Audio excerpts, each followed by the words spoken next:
नमस्कार दोस्तों, आप सभी का स्वागत है जेपी स्टेनो में। आज हम सिंह प्रणाली की एक्सरसाइज 2 शुरू करेंगे। इसमें हम आपको कुछ शब्द चिन्ह के बारे में बताएंगे जो पहले हम पढ़ चुके हैं, उसी से संबंधित हैं, उसी से रिलेटेड हैं। जैसे कि पहले अभ्यास में हमने वर्णों के बारे में पढ़ा कि कैसे हम वर्णों को स्टेनो में लिख सकते हैं।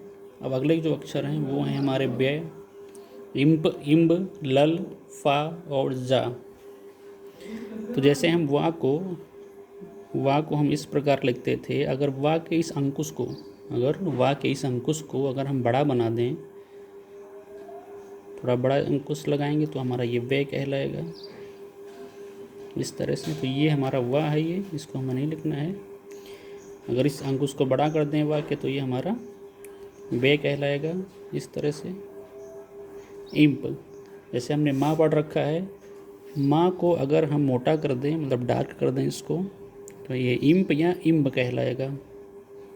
ये एक ही रेखा अक्षर है इम्प और इम्ब के लिए, इम्ब या इम्प। लल, इस लल को हम अधोगामी लिखेंगे। अधोगामी कहने का मतलब है कि ऊपर से नीचे की ओर, ऊपर से नीचे की ओर और मोटे में, इस तरह से, इस तरह से। ये मोटे में अगर इसको लिख देंगे तो ये हमारा लल कहलाएगा। जैसे हम ला को लिखते हैं, उसी ला को अगर मोटा कर देंगे तो वो लल कहलाएगा। फा, जैसे कि आपको पता है कि ये जो फा जो नीचे इसमें बिंदी रखी हुई है, ये जा अक्षर है, इसमें नीचे बिंदी रखी हुई है, तो इनको हम आगत या ग्रहित वर्ण कहते हैं। कहने का मतलब ये है कि ऐसे वर्ण जिनको बाहरी या विदेशों से हमारी हिंदी भाषा में उनको सम्मिलित किया गया है, तो ऐसे जो वर्ड जो हैं वो हमारे आगत या ग्रहित वर्ण कहलाते हैं। तो उसमें से ये जैसे पहला फा है या जा है, तो इसको हम इस तरह से लिखेंगे, फा को हम इस तरह से लिखेंगे, ये हल्के में रहेगा, ये जा ये डार्क में रहेगा हमारा। जैसे हम सा को लिखते हैं, इसी सा को हम डार्क लिख देंगे तो ये हमारा जा कहलाएगा। ये फा हो गया, ये हमारा जा हो गया, तो इसको हम इस तरह से लिखेंगे। अधोगामी, अधोगामी, ऊर्ध्वगामी और अग्रगामी।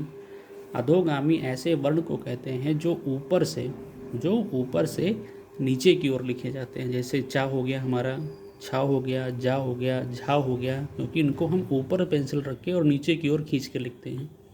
तो ये हमारे अधोगामी हो गए। ता है, था है, दा है, दा है। फा हो गया, फा है, बा है, हा है, टा है, ठा है, सा है। तो ये जो वर्ण है हमारे, ये अधोगामी होते हैं। ऊर्ध्वगामी, ऊर्ध्वगामी ऐसे वर्ण जिनको हम नीचे से ऊपर की ओर लिखते हैं, नीचे से ऊपर की ओर। अधोगामी ऊपर से नीचे की ओर।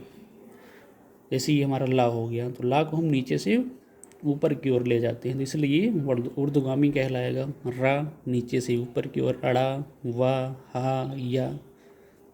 अग्रगामी ऐसे वर्णों को कहते हैं जो बाईं से दाईं की ओर लिखे जाते हैं। जैसे हमारा बायां ये हो गया, ये बायां हो गया, और ये दायां हो गया। दायां मतलब ये हमारा लेफ्ट हो गया, ये हमारा राइट हो गया। ऐसे वर्ण जिनको हम लेफ्ट से राइट की ओर या बाएं से दाईं की ओर लिखते हैं तो उनको हम अग्रगामी कहते हैं। जैसे का, तो का को हम लेफ्ट से राइट की ओर लिखते हैं। का है, खा है, गा है, घा है, छा है, ज्ञा है, माँ है, इम्प है, ना है। तो ये जो हमारे जो वर्ण हैं ये अग्रगामी वर्ण कहलाते हैं। तो इनकी आप प्रैक्टिस करिए, और कोई समस्या हो तो आप हमारे व्हाट्सएप नंबर पे आप पूछ सकते हैं। Thank you.